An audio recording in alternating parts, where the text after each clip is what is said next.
Hello, I'm Mark Bird. It is my esteemed pleasure to bring to you today this conversation about the rebirth of St. James and Belgravia courts, what then led to the greater rehabilitation of the entire neighborhood. You're going to meet some people who knew the players at the time in the mid-50s and later. You're going to meet some people who knew of their actions at the time. It is an awesome opportunity for us to tell this story in a way that becomes human, to tell you about the people who were doing this work without any kind of recognition. They were doing it because it was the right thing to do. And lo, these years later, many years later, we are offering this meager amount of recognition as a testament to their hard work and eagerness to see this area maintained and given new life. I hope you enjoy this conversation. It has been my pleasure to be a part of it and bring it to you. Please enjoy. I'm Shawn Williams. I'm a native of Louisville, and in 2005 my husband and I moved from Washington, D.C.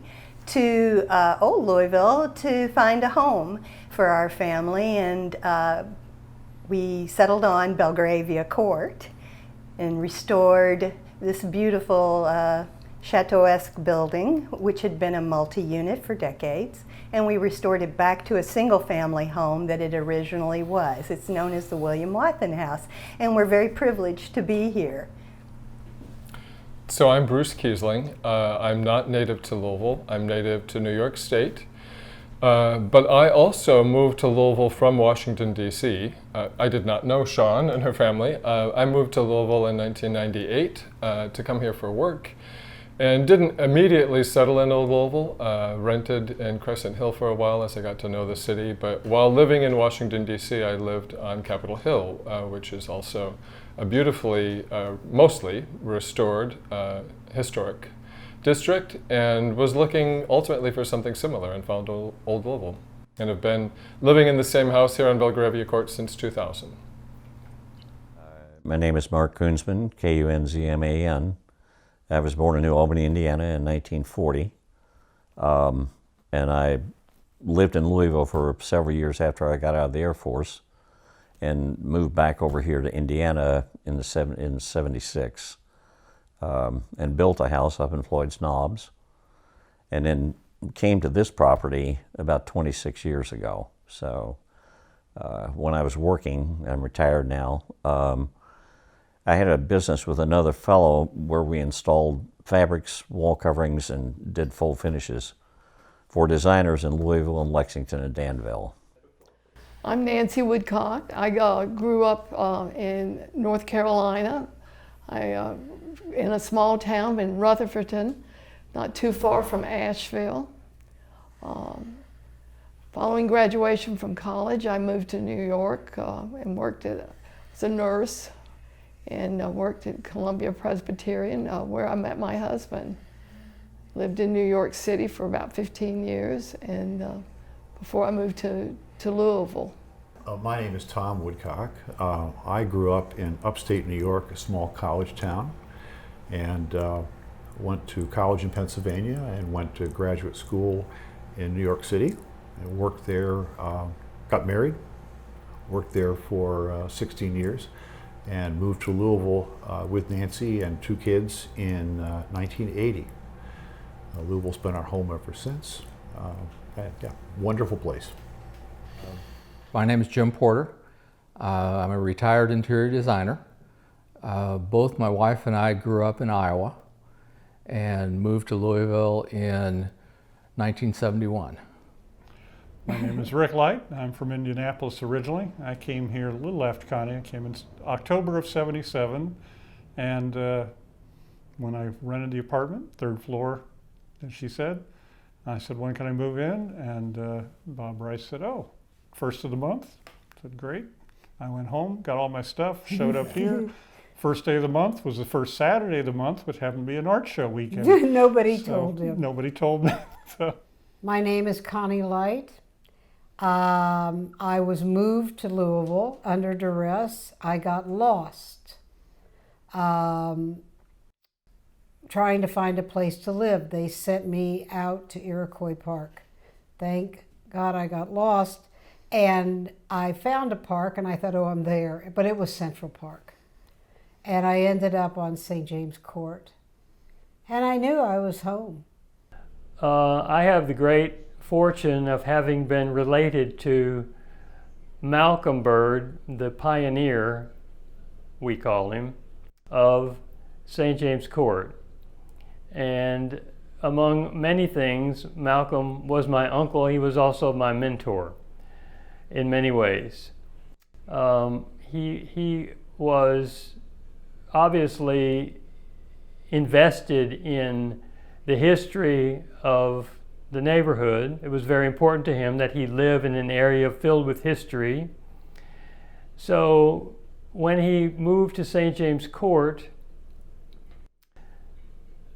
he and Bob Smith, who were friends, and Jim Perry, they all pooled their money and bought the house at 1436 St. James. That house is known as the Kawine House, named for Madison J. Kawine, the poet laureate who at one point lived there. It was Malcolm and Bob and Jim's foresight that they understood that this neighborhood at that time was falling into disrepair. But when I lived on the court, it was a lot different from what it is now. It was surrounded by an area that was pretty seedy. So if you got off the court, you had to kind of be careful at night and that sort of thing. So that's all changed, and it's really a good thing to see the transition. But I enjoyed the time living there. It was very convenient, entertaining people. There were some real characters living on the court then. So there was always something going on that was interesting. Well, I started to learn about the area through volunteerism and became engaged in learning about the area, and found that many of my neighbors had restored their homes as well, and we all have a passion for these buildings, this architecture, the history. And my husband and I came from other areas that had old homes, Alexandria, Virginia, and my husband from New Jersey. So we became very involved in the community, and then I met Bruce, and he taught me that we were stumbling upon an anniversary of sorts, the 50th anniversary of Restoration, Inc., which started the preservation movement of Louisville, and it started in Old Louisville, and I'll let him explain. I forget the year, I think it was around 2010. In reading the Courier Journal, I found the obituary of J. Douglas Nunn, who was a Courier Journal reporter. And in reading his obituary, I saw that he was involved in Restoration, Inc., which I had heard through living on the court. I'd heard through the years, lore and legends about the restoration of Belgravia Court, but really didn't know much more about it beyond kind of the general neighborhood legends that are trafficked in. And reading his obituary, I became curious enough to know more about Restoration, Inc., and in particular what his role was. So I reached out and contacted his daughter, who was still alive in Nashville, Tennessee, and through that, as Shawn mentioned, realized that in 2012, we would have the 50th anniversary of Restoration, Inc., and the catalyst for what became designating Old Louisville as a landmark district, and what we understand today as historic preservation here in Louisville. Although that was not the original that wasn't really the primary goal for Restoration, Inc. and what Doug Nunn and others were doing. all of the houses were bought as a group. In fact, they paid $110,000 for like 9 different residences. So for all, 110 for all 9. And, that was a project, and that's really what helped kickstart. St. James was always in good shape. Those families had kind of made them steady, et cetera, but the rest of the neighborhood had fallen down a little bit.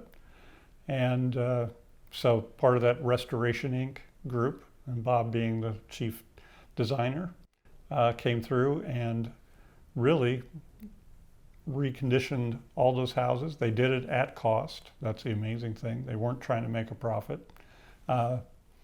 They were doing it to really kickstart.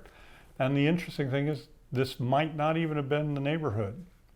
And the team, they actually looked at Portland for a bit, but they couldn't get The houses. enough houses in one cluster. They couldn't get enough sellers at one time because they wanted to have a density. And then they came over here and got numerous houses all to sell at the same time.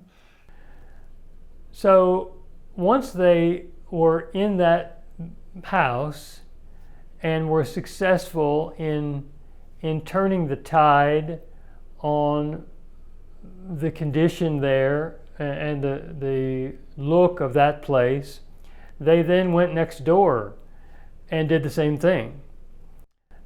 And then neighbors started taking note of, oh, these guys have incredible taste and talent. Let's get their opinion of what we're trying to do over here across the street. So they then became sort of the architectural review board, if you will, for the court, and would offer color, design, scents, services, whatever, as a way to build this cohesive, beautiful place in which to live. Bob and Malcolm and Jim Perry and a few others got me involved with the neighborhood because I fell in love with the architecture. And so I had to know more about it. And they introduced me to Clotilda Brokaw, and Chloe was passionate about this. For instance, I'll just talk about Chloe. She was passionate about the area, and she was convinced that we needed to get historic zoning, and she was convinced that the airport was a menace, the noise from the airport. So she is the one that financed by herself surveys done by national people, and they set up all the equipment to measure the vibrations on the court, on the houses theoretically, and found that they were detrimental to, but nobody cared. So Chloe and a woman named Winnie Chamberlain, who was a single female who owned a house about 4 down on Belgravia, but she was an architect. I never met a female architect before.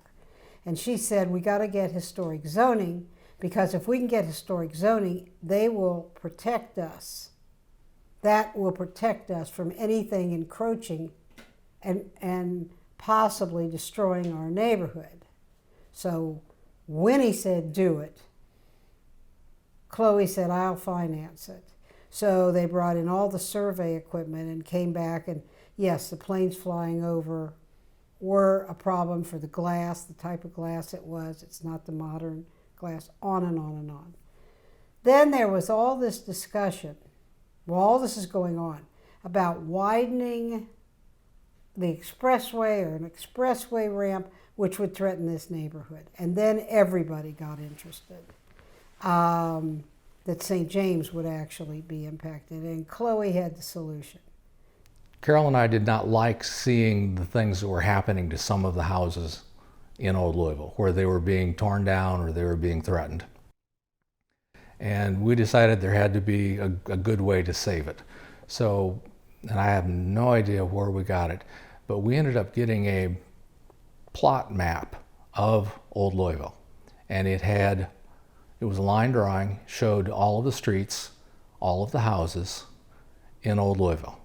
Went over to the expressway, and I think it stopped at the expressway, went to the railroad tracks on the west, Broadway on the north, and I think it went close to U of L on the south. And we took it upon ourselves to do a survey of what houses were there that were, and I forget where we took it back to now, but with the city directories and stuff, we took it back to someplace around that there was a time when, and you may be able to help me out on that, when they changed the numbering of the houses in Old Louisville. So we went back to that point and went through the microfiche at the library and whatever sources we could find in the city directories, and on this map we highlighted with markers all of the houses that were in place at that point that are still here. And I think that was at the time that the city was getting ready to designate a historic district in Old Louisville. They were going to take a small part. They were going to take St. James, Belgravia, maybe 3rd Street, up to Central Park, and stop at Hill, and just make a small preservation district, a historic district. And in conversations with Bob, and is that that's silly just to make it that size. The other houses are just as significant as the wonderful ones on 3rd and 4th and Belgravia and St. James.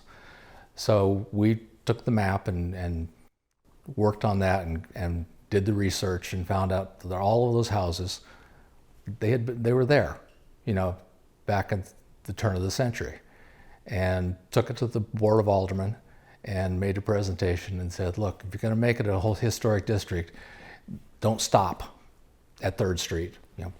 Take all the houses within, from the Watterson to from the 65 to the railroad tracks, and north and south. And so they ended up making it larger and designating that large area as a historic district.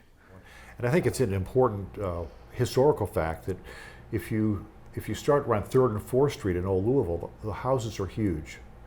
And some of them, of course, are just magnificent, but also impractical. 6,000 or 7,000 square feet with a big garage and carriage house, really not easily usable in today's world. And as you come further east in Old Louisville, through 2nd and 3rd onto Brook and Floyd, the houses become more modest. They're newer overall, but I think that was one of the important things that Bob pointed out, is you didn't have to have a grand house with a big master staircase and Tiffany glass hanging from the ceiling to have a house that had historical roots and was really, really a beautiful piece of work.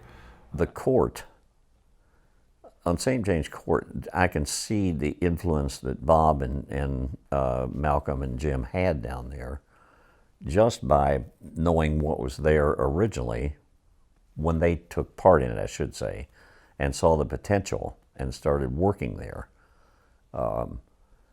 Anybody who knew them, and there's still a few of us around who did, has to appreciate their foresight. And it was exciting then too, because as I say, it was back during a time when those properties were affordable to buy and work up, to work over, to renovate and redo. Interesting to see it from that point, having known it at that point, and see what it is now. And that's expanded a great deal, because I had a friend who lived over on 2nd Street back during the period of the 60s and 70s, and that was not a particularly nice neighborhood. It's very nice now. So that whole thing from the court has spread out, expanded to 6th Street, 2nd, 3rd, all that area. 3rd Street's always been pretty upscale, but it's expanded, and I think that was the epicenter. That's what started it. So you know, to have known the people that were instrumental in that. That's pretty important, I think, pretty special.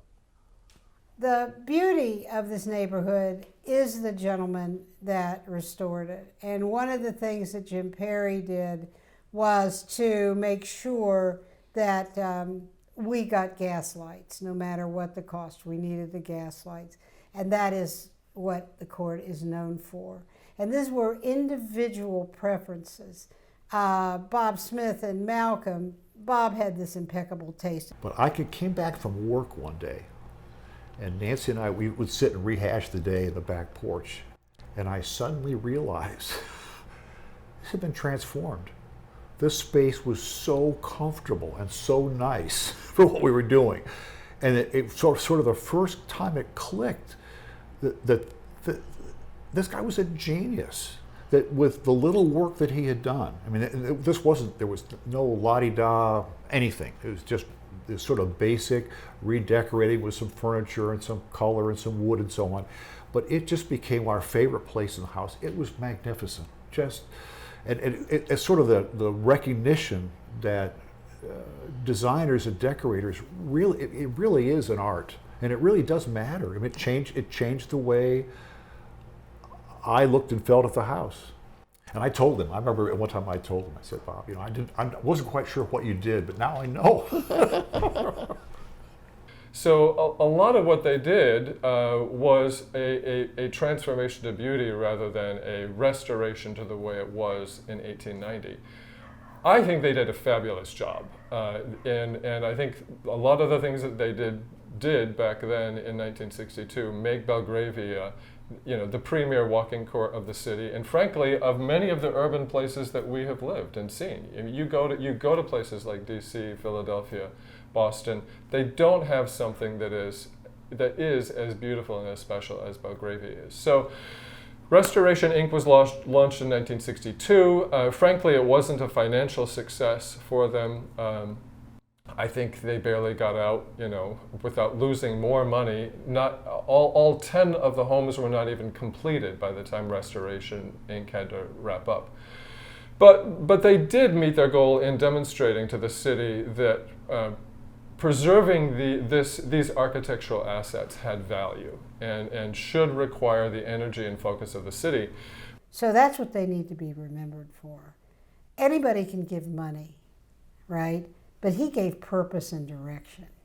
He and Malcolm and the others that I have named, Chloe and Winnie, smart enough to get the federal landmarks for these homes. And with any kind of luck, they'll be here long after they're gone. And me gone, because, you know, I have nowhere else to go, and there aren't enough boxes in Louisville to move me, so I'm here.